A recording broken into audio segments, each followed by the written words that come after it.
welcome all of you for another session from the series of management principles from Bhagavad Gita. Now this session is on goal setting, creating a direction in life. Goal setting. All of us, we know that if there is no goal in life, no goal means no direction in life.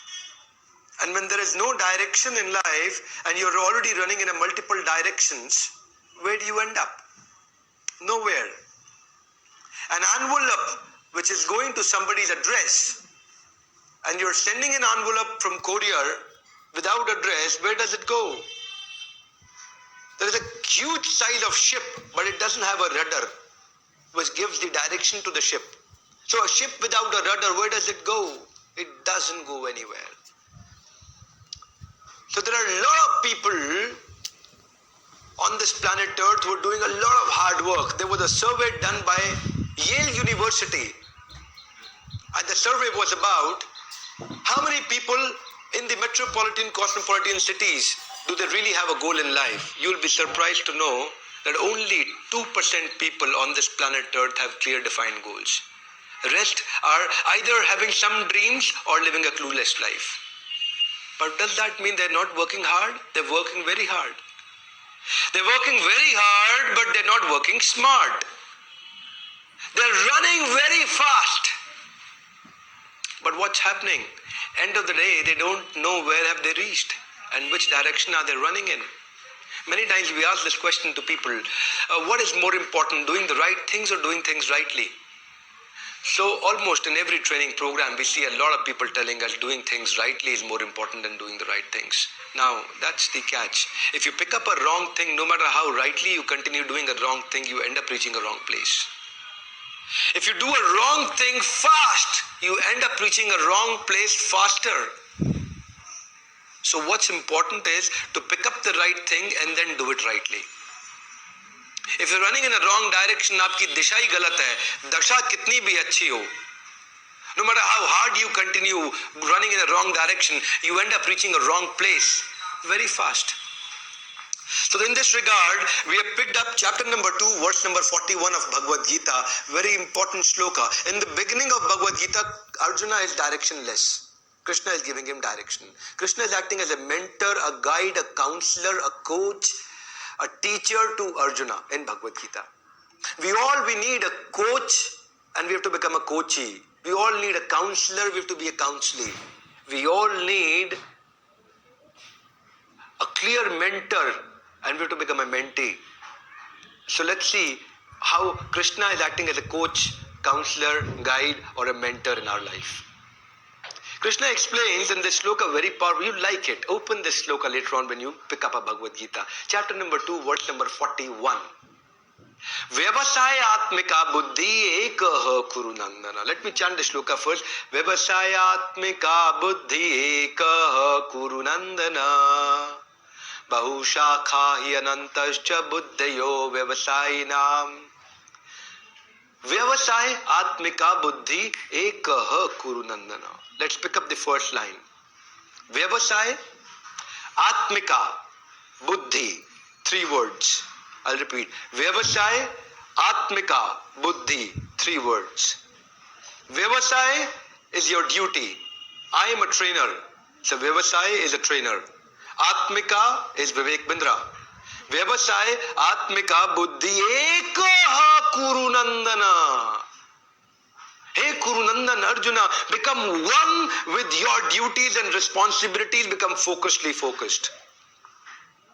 So what does this mean? Vyavasay is your duty responsibility. For a teacher, there is a different Vyavasay. For a lawyer, different Vyavasay. Student, a different Vyavasay. So Vyavasay and you yourself, Atmika, Vivek Bindra. Vyavasay, trainer, Atmika, Vivek Bindra. Ekaha! Only one direction. For a devotee of Lord, devotion is Vyavasay and the devotee is Atmika. So devotion and devotee become one, only one. Now catch is, Krishna doesn't say dvau, trey, chatur, pancha. He says ekah. So become one. That's called when you are looking at your goal so clearly, so focused, then the results are ought to come. Results are bound to come. It's a byproduct of your focus. Bahu shakha hiyanantascha. If you've got a multiple branch intelligence, cut them off. Now those people, while being focused towards their key result area, towards the action plan, MAP, you know the MAP? Massive Action Plan. When they've got a massive action plan, and at that time they're thinking about multiple other things in relationship to their self gratification. आज बारिश हो रही है, चलो पराठे खा के आते हैं मुरथल में. आज बारिश नहीं हो रही है, चलो पराठे खा के आते हैं मुरथल में. You know, and there are people who are becoming so engrossed in any desire that is coming and they're ready to fulfill it. So they're not controlling the mind, mind is controlling them. You know, have you heard people saying, ये मन का राजा है, जो मन की कहता है ये वो करता है.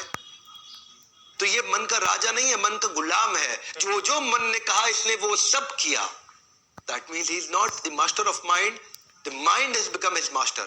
And that's a very dangerous situation. Why? Because your mind will keep giving you instructions. And if you follow all the dictations of your mind, you might end up reaching at a wrong place. Why? Because that was not in relationship to your key result area.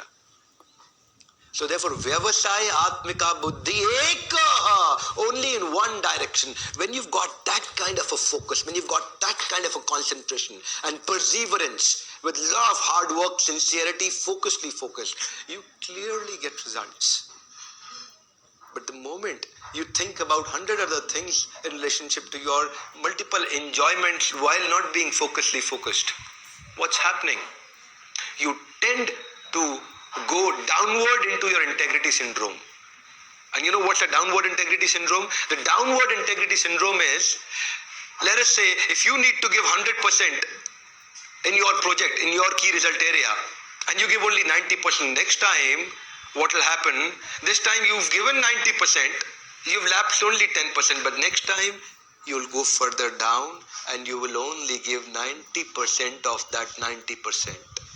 That may be something around 80%, but next time you will give only 80% of that remaining 80%, you'll further go around 60, and then next time 60% of that 60%, you'll further going down and down and down. This is how our focus goes down. Now here, once Dronacharya also took Pandavas and Kauravas for an outbound training program, and he took them to maybe Jim Corbett Park or Rishikesh or Manesar, I don't know where did he take them, but that was a jungle, and in jungle he was explaining them, teaching them military arts. And in military arts, he put a wooden bird on the tree, and he said, we are going to aim at the eye of that wooden bird. He said, Duryodhan, उठाओ धनुष लगाओ बाण बताओ तुम्हें क्या दिखता है.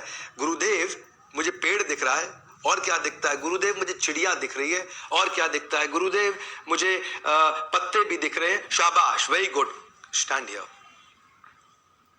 And then who comes? Yudhishthir, उठाओ धनुष लगाओ बाण बताओ युधिष्ठिर तुम्हें क्या दिखता है? गुरुदेव मुझे भी पेड़ दिख रहा है, चिड़िया दिख रही है, पत्ते दिख रहे हैं. शाबाश, तुम भी खड़े हो जाओ. अब भीम तुम्हें क्या दिख रहा है? उठाओ धनुष लगाओ बाण. गुरुदेव मुझे आम दिख रहे हैं.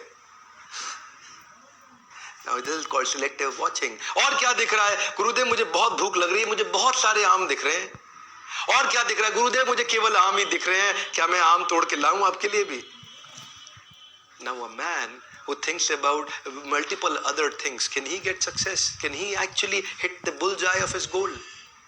And comes Arjuna. अर्जुन, उठाओ धनुष लगाओ बाण बताओ तुम्हें क्या दिख रहा है? गुरुदेव मुझे चिड़िया की आंख दिख रही है. और क्या दिख रहा है? अर्जुन मुझे केवल चिड़िया की आंख दिख रही है. और क्या दिख रहा है? अर्जुन, गुरुदेव मुझे केवल चिड़िया की आंख ही दिख रही है. अर्जुन, मैं तुम्हारा गुरु तुम्हारे सामने खड़ा हूं, क्या तुम्हें मैं दिख रहा हूं? नहीं गुरुदेव, मुझे आप नहीं दिख, मुझे केवल चिड़िया की आंख दिख रही है. शाबाश अर्जुन, चलाओ तीर. And fuck the bird's eye. That's called Vyavasaya Atmika Buddhi Ekaha Kuru Nandana, only in one direction. And then you're bound to get right results in life. Now people who have multiple other desires,